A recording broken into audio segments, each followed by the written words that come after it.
Olá, queridos irmãos e irmãs. Mais uma vez nos encontramos para meditarmos os Salmos, rezarmos com ele. Hoje nós vamos refletir o Salmo 9. E nós queremos pedir juntos a luz do Espírito Santo para que clareie nossas ideias, nos ilumine, nos faça compreender, entender, rezar, interiorizar os Salmos, para que a nossa vida ela se direcione também como as meditações que nós fazemos. Nossa vida possa tomar sentido, possa tomar rumo a partir das orientações que nos trazem as Sagradas Escrituras. Vinde, Espírito Santo, enchei os corações dos vossos fiéis e acendei neles o fogo do vosso amor. Enviai o vosso Espírito e tudo será criado, e renovareis a face da terra. Oremos. Deus, que instruístes os corações dos vossos fiéis com as luzes do Espírito Santo, fazei que apreciemos retamente todas as coisas, segundo o mesmo Espírito, e gozemos sempre da sua consolação. Por Cristo, Senhor nosso. Amém. Glória ao Pai, ao Filho e ao Espírito Santo, como era no princípio, agora e sempre. Amém. Senhor, eu te agradeço de todo o coração, proclamando todas as tuas maravilhas. Eu me alegro e exulto em ti, e toco ao teu nome, ó Altíssimo. Meus inimigos voltam atrás, tropeçam e somem da tua presença, porque defendeste a minha causa e direito. Sentaste em teu trono de justo juiz, ameaçaste as nações, destruíste o injusto, para todo o sempre apagaste o nome dele. O inimigo acabou em ruínas para sempre, arrasastes as cidades e a lembrança dele sumiu. Eis que Javé sentou-se para sempre, firmou o seu trono para o julgamento. Ele julga o mundo com justiça e governa os povos com retidão. Que o Senhor seja fortaleza para o oprimido, fortaleza nos tempos de angústia.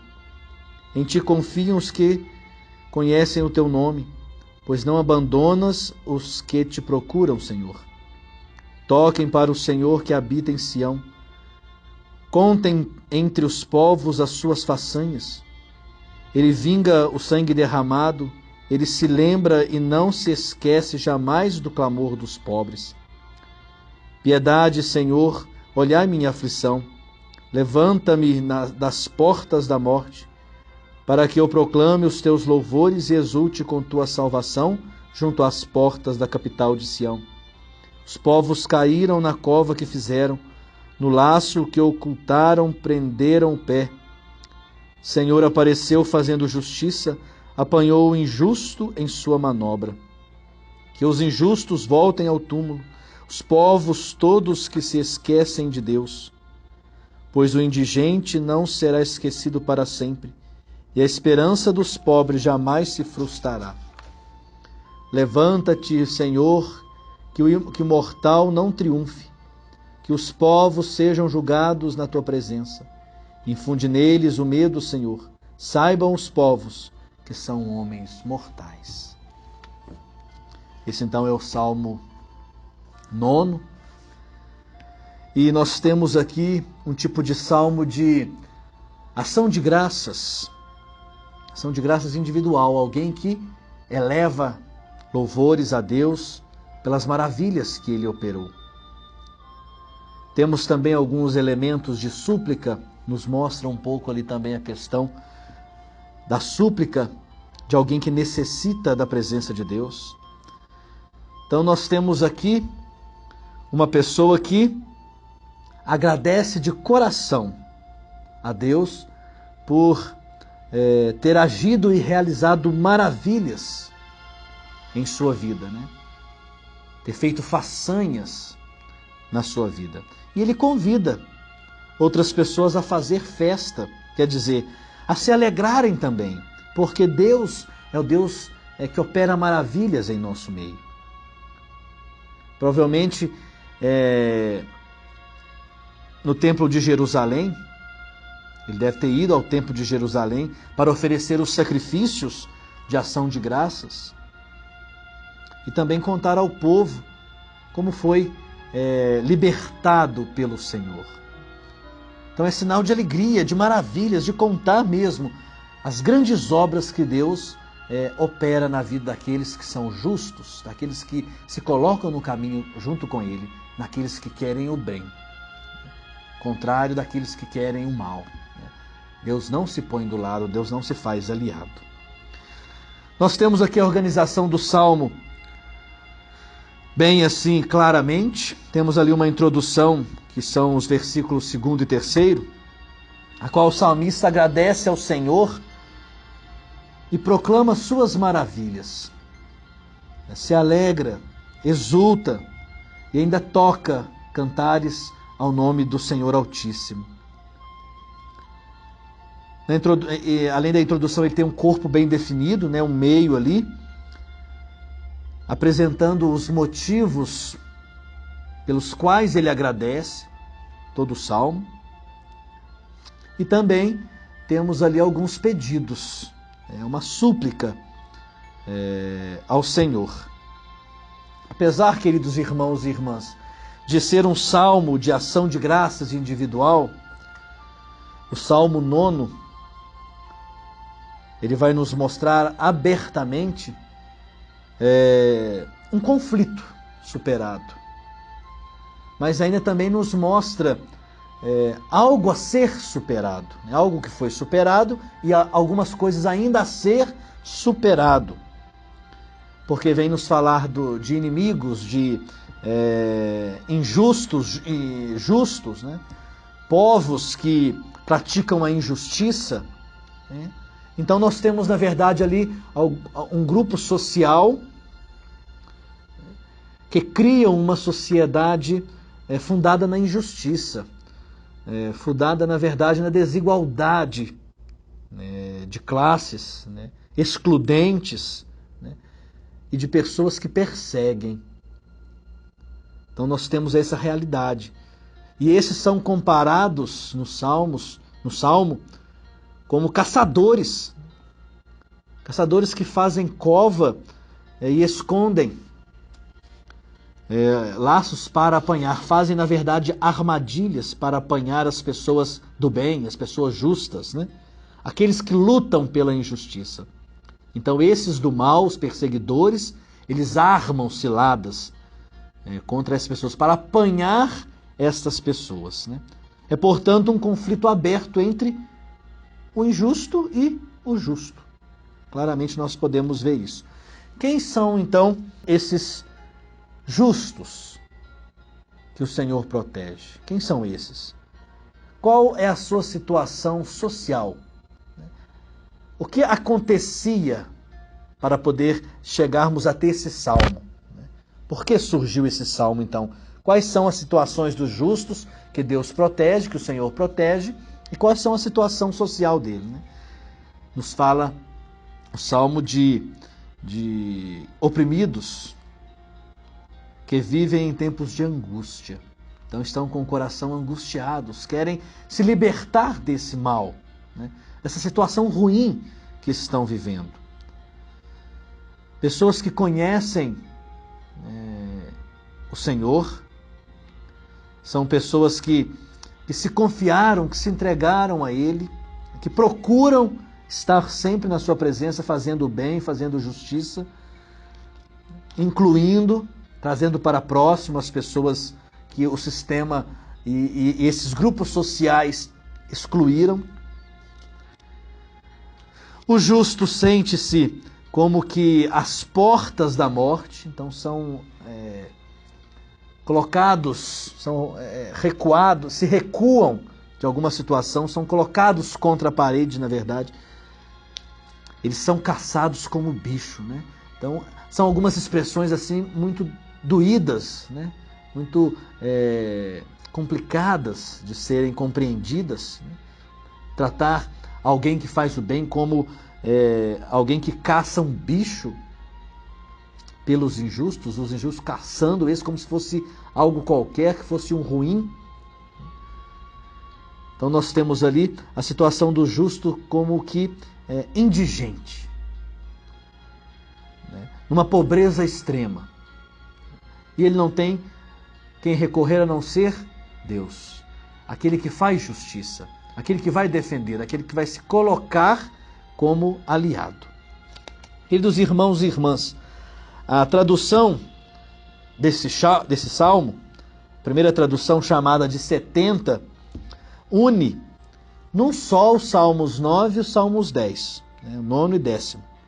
Ao passo que a Bíblia hebraica conserva então a separação. Isso aqui é importante porque a partir daqui é que vai nascer então a diferença da numeração dos salmos, como lá na introdução nós conversávamos, nós explicávamos, né? Então a partir desse salmo é que agora você tem aquela numeração que nós temos na Bíblia, né? Tudo leva a crer que no passado formassem de fato uma unidade os salmos, 9 e o 10º, o 9 e o 10, né? Tanto é verdade que o Salmo 9 e 10 na hebraico formam um acróstico, que nós vamos ver agora, daqui a pouco nós vamos mostrar, com o alfabeto hebraico. Cada pequena unidade, ou podemos dizer ali, cada 4 linhas ou 5 linhas ali, que é a separação dos salmos, né, para ser melhor compreendido, ela se inicia com a letra do alfabeto hebraico, que nós vamos mostrar isso. Esse detalhe não aparece tanto nas traduções, mas em algumas Bíblias de estudo.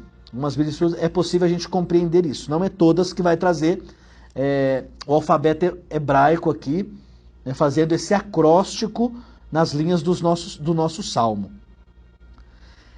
Por que isso? Isso vai mostrar para a gente que é um sinal de que essas orações que nós temos aqui na Bíblia, o Salmo 9, o 10 e todas as outras, ao serem postas por escrito, foram, na verdade, arranjadas, pensadas, né, articuladas com carinho, com capricho, né, para poder chegar até nós hoje, né? Então eu gostaria de mostrar aqui, nessa minha Bíblia de estudo, que a Bíblia de Jerusalém, ela traz muito isso. Então nós podemos ver aqui, ó, o Salmo separado 9 e 10, com as letras do alfabeto hebraico, né? O Aleph, que é o A no alfabeto hebraico, né? Tantos outros vai passando, né? Então são aí formando um acróstico, né, com a última palavra do alfabeto hebraico. Tá certo? Lembrando novamente que a partir desse salmo é que nós temos então aquelas numerações que nós conversávamos na introdução do estudo dos salmos, né, que vai nos possibilitar então saber qual salmo que nós estaremos então conversando. Este salmo então, queridos irmãos e irmãs, oferece uma visão crua da sociedade. Onde nasceu o salmo nos apresenta isto. Muitos envolvidos em injustiça, muitos envolvidos em exclusão, gerando exclusão na sociedade, uma pobreza extrema, indigência das pessoas.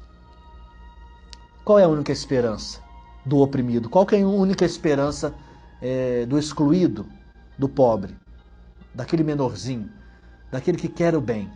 A única esperança dele é o nome de Deus. É o Senhor. É o Deus Altíssimo, Onipotente, né? Por quê? Porque Deus é aquele que ouviu e que ouve ainda o clamor do povo. Ele está no meio do povo.